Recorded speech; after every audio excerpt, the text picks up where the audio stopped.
안녕하세요, 닥터 스위스입니다. 오늘은 여드름 흉터 피부 모델을 가지고 설명을 좀 해드리려고 합니다. 이게 왜 중요하냐면 여드름 흉터 피부 모델을 잘못 잡으면 치료 방향이 상당히 달라지기 때문에 그래요. 그래서 우리가 기존에 했던 이런 재생을 통한 치료가 어느 정도 한계가 있고 피부 모델을 잘 알아야지만이 치료 방향을 잘 접근을 할 수가 있습니다. 여드름 흉터 필러가 뛰어난 치료라는 게 이런 흉터의 어떤 피부 모델을 보면 잘 알 수가 있습니다. 여드름 흉터 있는 볼을 손대보시면 흉터가 생겼기 때문에 피부가 이렇게 얇아져야 되잖아요. 한번 손대보시면 여드름 흉터 있는 분들은 피부가 얇아져 있지 않아요. 여기에 볼에 흉터가 있으시다면 정상 피부에 비해서 이게 더 두꺼운지 안 두꺼운지를 한번 손대보시면 압니다. 그러면 오히려 피부가 더 두꺼워져 있어요. 많은 콜라겐이 형성되기 때문에 오히려 피부가 두꺼워져 있고, 또 잘 손대보시면 이렇게 울퉁불퉁한 덩어리 같은 느낌이 있어요. 아래쪽에 충분한 이렇게 콜라겐이 형성되어 있는 거예요. 자, 그래서 제가 말씀드리고 싶은 거는 이런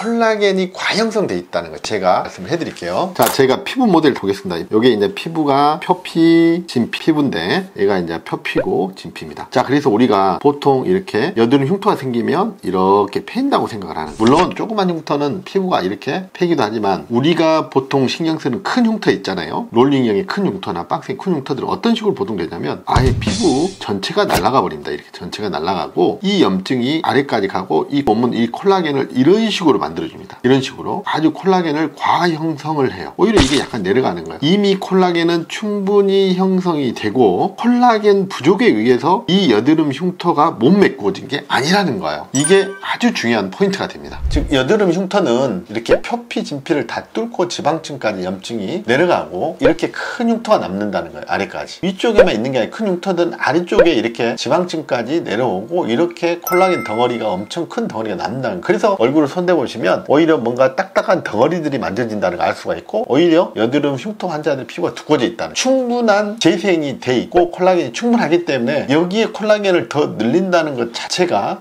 상당히 의미가 약하다는 거예요. 이 부위를 힘에 의해서 올려줘야 된다는 거죠. 바로 필러로 올려줘야 된다는 거예요. 이렇게 보시면 이런 흉터가 바로 아래쪽에서 이렇게 당기고 있기 때문에 이런 흉터를 보면 단순히 피부, 진피의 일부가 날아가고 아래쪽에 얇게 있는 게 아닙니다. 이 아래쪽에 보면 상당히 큰 덩어리들이 있어요. 손대보면 본인들이 대부분 다 알 수 있어요. 뭔가 덩어리 딱딱한 느낌이 있다는 거를. 이 부위를 정확하게 힘으로 올려줘야 된다는 겁니다. 안쪽에는 충분히 콜라겐이 재생이 돼 있다는 거예요. 오히려 이런 부분들은 중력 때문에 약간 더 처져 있는 느낌이 나요. 흉터도 안쪽으로 들어가 있는 느낌이 납니다. 흉터 필러로 해서 올려준 사진입니다. 보시면 많이 올라가 있다는 걸 알 수가 있습니다. 자, 오늘은 제가 여드름 흉터 모델에 대해서 설명을 해드렸습니다. 이 부분이 되게 중요한 부분입니다. 우리 몸은 오히려 외모를 생각하지 않고 피부를 복구를 시키는 거예요. 우리 몸에서 역할은 기능을 잘 하는 것을 우선시하기 때문에 그래요. 아래쪽에 아주 많은 콜라겐을 재생을 시켜서 우리 몸의 외모하고는 상관없게 재생을 시키는 구조로 되고, 충분히 콜라겐이 형성이 돼 있고, 그것 때문에 우리가 재생을 하는 여러 가지 레이저나 이런 게 한계가 있다는 거예요. 필러로 올려주는 게 좋은 치료라는 겁니다. 닥터 스위스였습니다. 감사합니다.